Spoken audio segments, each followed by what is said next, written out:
Still around the nation's capital, we move up to Maryland, where the state replaces its coronavirus tests from South Korea. And key health metrics continue to fall. To explain more, we have Naya Dames from Gaithersburg, Maryland, with the details. Aloha, Naya. Aloha, Alfred. President Donald Trump told a group of governors back in March, the respirators, ventilators, all of the equipment, try getting it yourselves. We will be backing you, but try getting it yourselves. Due to the lack of a national strategy, then the federal government entrusted the states to acquire these on their own. This caused great competition for limited supplies amongst the federal and state governments. States have had to find their own means of acquiring these supplies and equipment. Determined to get the needed materials, Maryland Governor Larry Hogan, back in April, worked with his wife, First Lady Yumi, on securing 500,000 coronavirus tests from South Korea.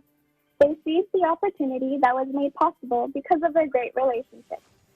Hogan took special steps to ensure that the tests were protected and avoid the federal government from confiscating imported supplies, like what other states experienced.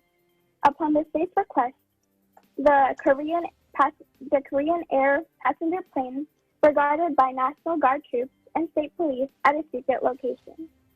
Governor Hogan said in an interview with another news outlet that Maryland had traded the original tests bought from South Korea and upgraded to newer tests. Hogan stated that they were swapped out like you trade in your iPhone for faster, better tests at a couple dollars more per kit. The purchase made in spring totaled to approximately $9.4 million, or about $18 per test kit. There are about 400,000 of these new tests.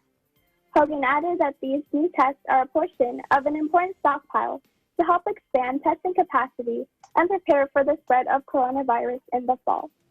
925 new cases in Maryland reported as of Sunday morning. Despite the spike of new reported cases, deaths and the rate of positive test results continue to maintain its low rate.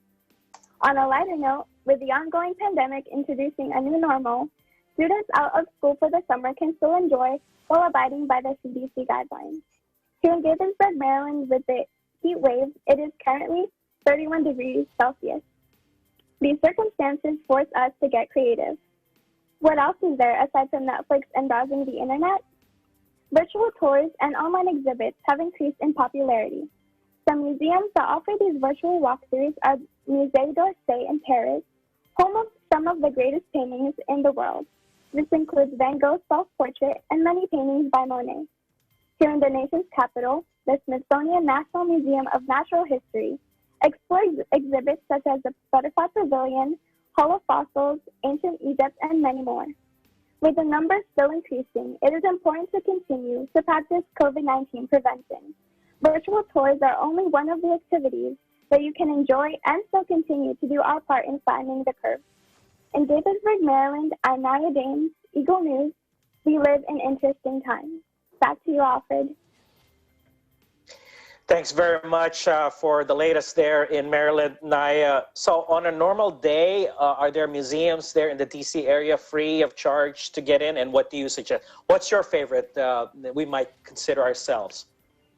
Yes, there are actually, Alfred. Washington, D.C. offers many free museum experiences. One of my favorites, which is the National Museum of Natural History, because of the many beautiful artifacts and exhibits in it. Some other museums include the National Gallery of Art, National Air and Space Museum, and of course the United States Botanic Gardens. That's good suggestions. In fact, our fellow correspondent and anchor Ken Cruz shared his views about not going to the museums there in his area of late. So we'll remind him in this broadcast. Thank you very much, Naya, and do take care of yourself.